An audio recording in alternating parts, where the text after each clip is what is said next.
This chapter is about parametric modeling with modifiers. Parametric modeling refers to modeling using simple instructions that are reversible or non-destructive. The simplest way to create a parametric model is to apply a parametric deformer, such as taper, twist, or bend. In the next few movies, we'll explore a parametric modeling workflow with modifiers. We'll learn about the modifier stack in the process. I've got a monitor screen here, and I want to create a stand for that screen.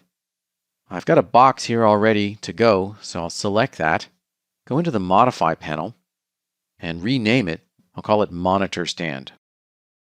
Let's add a taper deformer. One way to add a deformer is from the Modifiers menu. You can go into Parametric Deformers. I do prefer to use the modifier list, so I'll go over here to the modifier stack, click on the list pull down, and scroll down and choose taper. We see an orange box around our geometry, and that is the taper gizmo. Let's give it some non-zero amount. Increase the taper amount, bring that up, maybe set that to a value of 1. And we can see that it's tapering the shape of the box. We can orbit in the perspective view. So it's tapering, but it's not tapering in the dimension that I want. As seen in the top view, I want to see a nice curved taper in this dimension. We need to change the primary axis and the effect of the taper modifier. Primary axis, in this case, should be the y-axis. We want the taper gizmo to be aligned with the y-axis of the object, which in this case is also the y-axis of the world. Set the primary taper axis to y. Now we can see that it's operating in the right direction, but it's not necessarily affecting the other two dimensions the way we want. I only want to taper in the width here. I don't want to taper the height. We can see in our left viewport that we are tapering the height. The z dimension of the object is being affected. In the taper axis, we can choose a different effect dimension. If we choose z, we'll only affect the height. We can see up here that the width is not affected.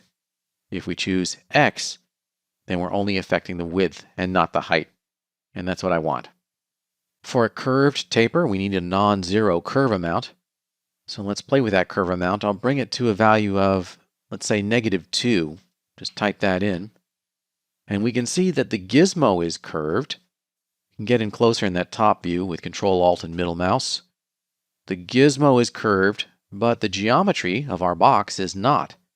And that's because the box does not have sufficient segmentation to resolve that curvature. It doesn't have enough detail. But in a parametric modeling workflow, we can easily add more detail. I'll go down to the bottom of the stack to the base object, which is the box, and increase the number of length segments. And now we've got some curvature on that box. Let's set the length segments to 30. We can move the gizmo or move the taper around relative to the object, and that's done by accessing the gizmo sub-object mode. Open up the taper modifier, click on the little triangle, and we have two sub-object types, gizmo and center. In this case, they will accomplish the same thing, so it doesn't really matter which we choose. Let's click on gizmo, and now we see that the gizmo is highlighted in yellow, meaning that it is currently selected. And in the top viewport, I can move up in the viewport's y-axis and change the position of that gizmo. Let's give it a value of exactly 40 centimeters. I'll type that in the transform type in area down here, 40 centimeters. Okay, we can exit out of gizmo subobject mode and apply a limit. Maybe I only want the taper to be within a certain area on the object. Under limits, we can turn on limit effect. And with upper limit and lower limit both set to 0, there is no region in which the taper is applied. So let's play with these. We'll reduce the upper and lower limits, maybe bring the lower limit way down. And we can see most clearly in the top viewport that the taper effect is being constrained within the borders of those limits as indicated by those orange lines. Let's set the upper limit to a value of 0 centimeters. Press Tab and set the lower limit to -50 centimeters. And now I've got the effect that I was trying to achieve. That looks pretty good. Now we just want to adjust the taper amount and the height of the box. Let's Set the taper amount to 2.2. By increasing the taper amount, we've actually reduced the width of the object. Finally, we'll change the height of the box. Go back into the box creation parameters. Set the height to 0.5 centimeters. Okay, that's how to apply a parametric deformer to change the shape of an object.